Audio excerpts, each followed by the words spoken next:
Hello, Jifta. Welcome everybody to another Key Stage 2 assembly and thank you for joining us today. Happy holidays.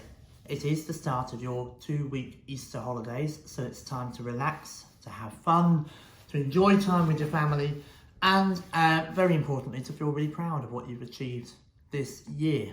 It has been a bit strange lately, but you've all achieved so very much this year and you need to be patting yourselves on the back for that. Well done everybody. Thank you to Mr Walcock for your assembly on Friday. It was amazing to showcase some of the fantastic learning that's happening right across Key Stage 2.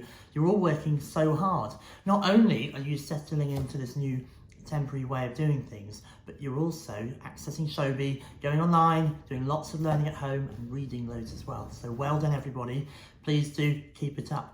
Happy birthday. We have a few people today or this week. Isaac, Katie, Harvey, Jasmine, Harry, Ada and Emily and Kayo. Happy birthday all of you. Celebrating your birthdays this week. Have a wonderful time from all of us. I would like to share with you one of my favourite books from one of my favourite authors. Some of you will remember a few years ago we looked at some Colin Thompson books right across the school. And some of you might have touched upon this one, The Paper Bag Prince. For me, it showcases his amazing illustrations. He is just the most amazing artist. But the storyline really makes me think as well. I hope you enjoy it. Let's crack on. The Paper Bag Prince. Out past the edge of a big, untidy town was a beautiful green valley. Hidden behind its tall trees were bright flowers and bushes full of birds. In the middle of this lovely place, the people of the town dumped their rubbish. Every day lorries went down to the end of the narrow lane and tipped out the city's leftovers. There should have been a pretty village at the end of the valley, but instead there was a terrible mess. New rubbish was thrown on top of old rubbish. At the bottom of the pile, dark green moss clung to the seats of cars that had almost vanished into the earth. Between the old cars there were wildflowers growing and trees had begun to live in the oldest corners of the dump. Nature never gave up. Wherever there was a tiny gap, something green managed to survive. Look at those illustrations.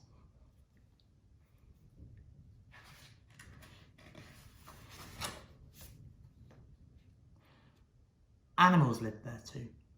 Not just mice and insects, but larger creatures like cats and weasels and foxes. For them, it was a wonderful place. Safe from the attentions of man.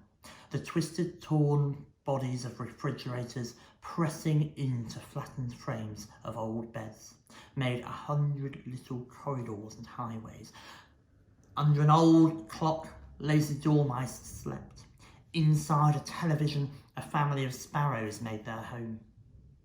There was life everywhere, even in a tiny puddle in a worn-out shoe. There were mosquito larvae, watching for the summer. Humans didn't like to be near the rubbish. For them it was a dangerous place, with rusty metal and broken glass and rotting things that smelt of disease.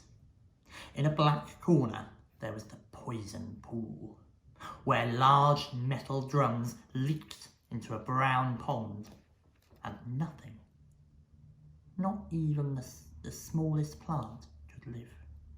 The animals were cleverer than man. They kept away from the poison pool and thrived in their man-made environment. By the entrance to the dump was a tumble-down railway carriage. Once it had been bright and new with red velvet seats and brass lights and had run through the countryside behind a shiny steam engine. Then the line had closed down and all the carriages were taken away on long, low lorries. Some had gone to cricket fields where they were painted white and fitted with tea machines. Others had gone to the seaside for people to stay in on their holidays. But this carriage had come to the council rubbish dump, and now it sat in the grass on piles of broken bricks. Early morning, before the first lorry arrived at the dump, the paper bag prince cycled slowly up the lane. He was an old man in old clothes, and he moved slowly and quietly. No one knew what his real name was. A lorry driver had called him the paper bag prince one day, and now everybody did. A few moments after the old man went into his shed, smoke began to trickle from the tin chimney. Out of the rubbish, animals began to appear. There were blackbirds and a crowd of chattery sparrows, and some mornings a shy fox. Now and then a small dog and even a brown rat emerged from the Oakley jungle. When the stove was alight, the old man came back out and sat down on a chair by the door. Out of a paper bag he brought food. The cats came over and rubbed around his legs. The birds hopped on to the back of his chair, where they could keep an eye on the cats. The fox crept up, crawling flat on the ground like a sheepdog. The dog, which didn't come often, was the most nervous of all and kept well back. "Come on, princess," the old man said softly. The dog put her head on one side and stayed where she was. She was very thin, and when he threw her food, she ate it as if she hadn't eaten for days. But no matter how he tried, she would never come any closer. By the time the lorries began to arrive, the animals had vanished back into the rubbish. All day long, lorries came, tipping black bags and broken bits of houses into untidy piles. Seagulls gathered to fight and flap over the mountains of new bags. The old man poked through everything. He collected wood for his stove and his old clothes to wear. He smoothed out old paper bags and piled them up inside wardrobes. Next to his shed, there were 12 wardrobes, all jammed tight with thousands of paper bags. That was how he got his name. People seemed to throw stuff away for no reason. His carriage was full of last year's radios and beautiful coloured bottles. He had 87 odd shoes, 14 video recorders and 19 television sets. But he had no electricity, nor any wish for it. I would love to meet him.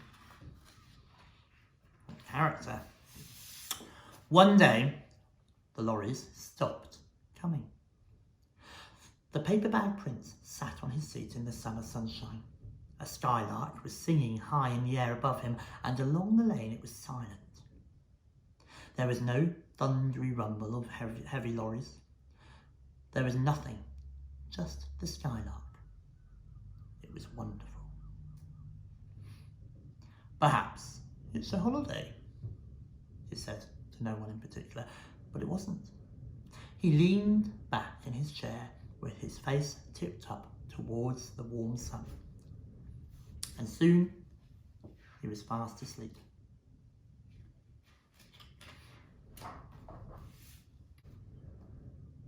At lunchtime, someone shook him awake. "Hello," said the young lady. "What, said the man, coming to life. "Who are you?" "I'm Sarah. I'm from the council." "Where are the lorries?" asked the old man. "That's why I'm here," said Sarah. She spoke loudly and slowly, as if the old man was an idiot. "There's no need to shout. I'm not an idiot." "Of course you're not," Sarah shouted. "The rubbish dump's been closed. We're going to burn all the rubbish in a new machine." "At last," thought the old man, and said, "What about this place?" "It's yours again," said Sarah, handing him some papers. "The council don't need it anymore. You can have it back."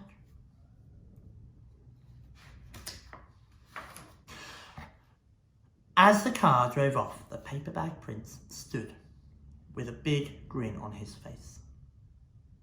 It had been over 40 years since his farmhouse had burned down, and they'd taken over his farm for a rubbish dump. They had put him in a council house and paid him quite a lot of money, and every day since then he had come back and watched his land suffer. Now it was all over.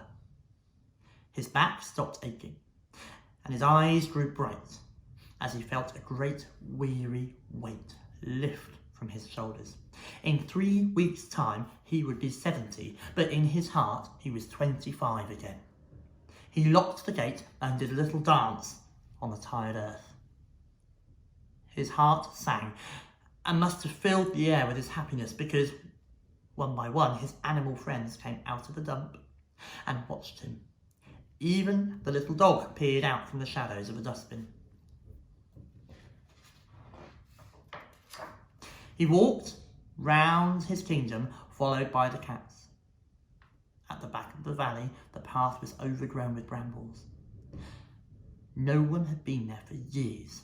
Soon it would start to look green again as the last of the rubbish disappeared under grass and bushes. The paper bag prince climbed up into an old lorry. He kept a little camping stove there and all the other things he needed to make a pot of tea. "I should really be drinking champagne," he said. "On a special day like this, I've never had champagne. I wonder what it's like." The grey cat couldn't tell him. She'd never had champagne either. When the paper bag prince had put all his things into the new railway carriage, there was hardly room to move. "We'll get another carriage," he said. He cycled down to the town, and a few days later, a long lorry and a big train arrived carrying a blue carriage with a number painted on one side. The crane lifted it off the first one, so the carriages joined up. "We still haven't got enough room," said the paper bag prince to all the other cats who seemed to have moved in with him. The next week the lorry came back with a third carriage. "Now we've got enough room," said the old man. "All you need now is an engine," said the lorry driver, "and you'll have a train." "A train?" said the prince. "That's not a train, that's a palace." The lorry driver and the crane driver laughed at the old man. They thought he was mad to want to live on a rubbish dump, but he knew he had found paradise.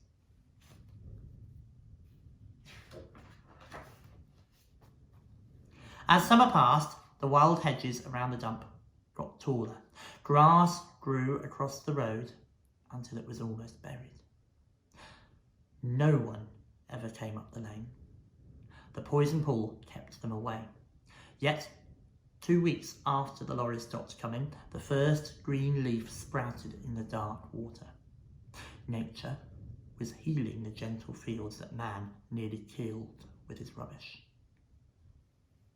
Autumn came and buried the rubbish under a coat of soft brown leaves. Later the snow came and the old man sat snug in his train with his warm stove and his animals. Sometimes, when the night air was filled with dark frost, the fox came into the carriage and lay down beneath the stove. Inside a large kettle, a hedgehog slept away the winter. They were all warm and content, and the rest of the world was miles away.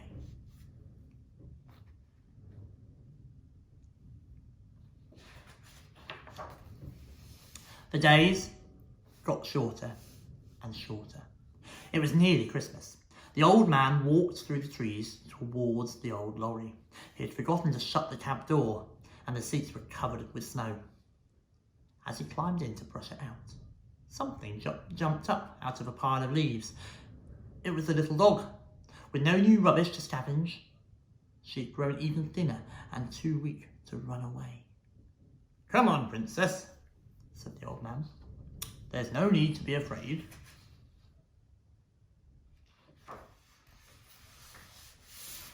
He put her inside his coat and carried her back home. He fed her and brushed her and tucked her up inside his bed. More snow fell during the night, but in the morning the sky was blue. from side to side, and the thin sun shone down on the best Christmas the Paper Bag Prince and the little dog had ever known.